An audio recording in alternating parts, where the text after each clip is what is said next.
नमस्ते, मैं डॉक्टर मीनाक्षी उपाध्याय तिवारी आप सबका अपने यूट्यूब चैनल ज्ञान पथ में स्वागत करती हूँ। फ्रेंड्स, जैसे कि पिछले वीडियो में मैंने रक्त मुख वानर कथा का पहला पार्ट शेयर किया था, इस वीडियो में मैं उसका सेकंड पार्ट शेयर करूँगी। तो पहले हम डिस्कस करते हैं कि फर्स्ट पार्ट में क्या था।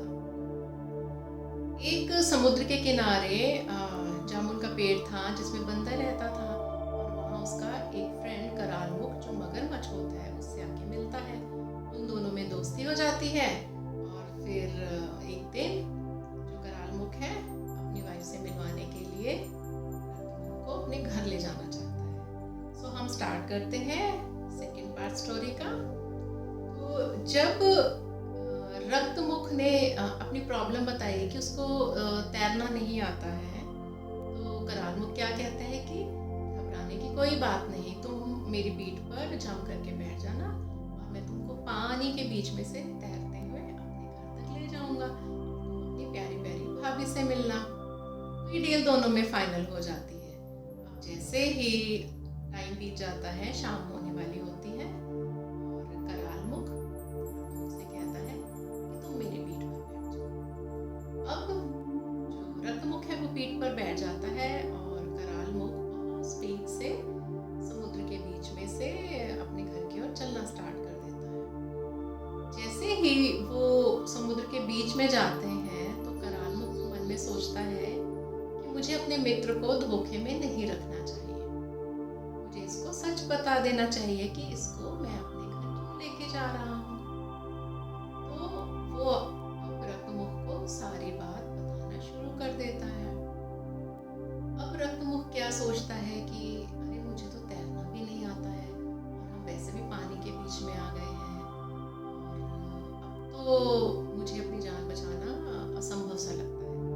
क्या हो सकता है, अब तो मैं भाभी जी के भोजन ही बन पाऊंगा। वो थोड़ा सोचता है कि ये कैसा मित्र है, इसने मुझे धोखा दिया। मैं रोज इसको इतने मीठे मीठे जामुन खिलाता था, इसको इतना प्यार करता था, आज इसने अपने मित्र को धोखा दे दिया। फिर वो भगवान जी को याद करता है, अपने इष्ट देव को याद करता है। तो सडनली एक आइडिया उसके दिमाग में आता है।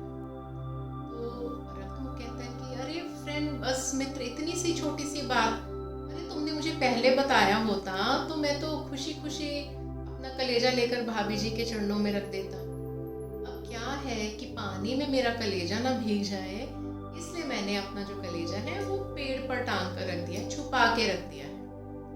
अब करालमुख सोच में पड़ जाता है कि अरे अब क्या होगा, अब तो हम आधे रास्ते आ गए हैं। तो फिर रक्तमुख कहता है कि अरे तो क्या हो गया, तुम्हारी तो इतनी स्पीड है, वापिस मोड़ लो, तुम मुड़ जाओ और जैसे ही हम पेड़ के पास जाएंगे मैं फट से कलेजा ला के तुम्हें दे दूंगा।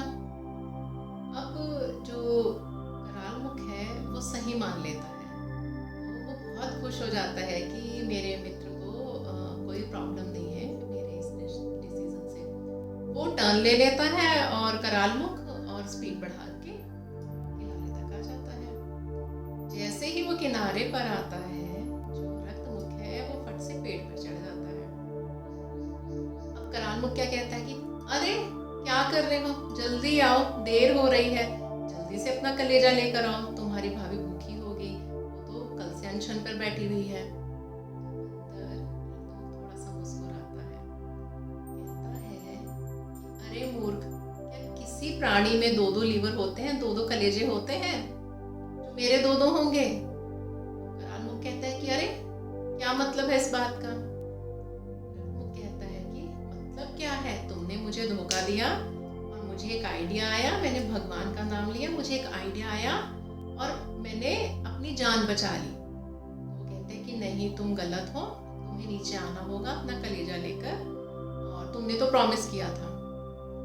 तो रक्तमुख हंसता है, कहता है कि क्या मुझे तुमने मूर्ख समझा है, तुम एक दोस्त को धोखा दे रहे हो, मैंने तो ये सोचा ही नहीं था कि तुम मुझे धोखा दोगे। और फिर करालमुख थोड़ा सा शर्मिंदा होता है कि इतना प्यारा दोस्त, उसको भाई की तरह प्यार करता था और आज उसने अपनी पत्नी के लिए उसको धोखा दिया।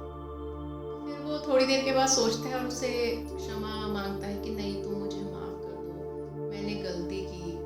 अच्छा, अब तुम मेरे मित्र बन जाओ, तुम मेरे साथ मेरे घर मत चलना, लेकिन तुम मेरे मित्र बन जाओ। तो रत्न क्या कहता है कि एक बार धोखा देने के बाद दोबारा उसी मित्र से मित्रता करना, ये तो सबसे बड़ी मूर्खता है। तुमने क्या मुझे पागल समझ रखा है? तुम चले जाओ यहाँ से, कभी यहाँ मत आना, हमारी दोस्ती का यहीं पे दी एंड हो गया।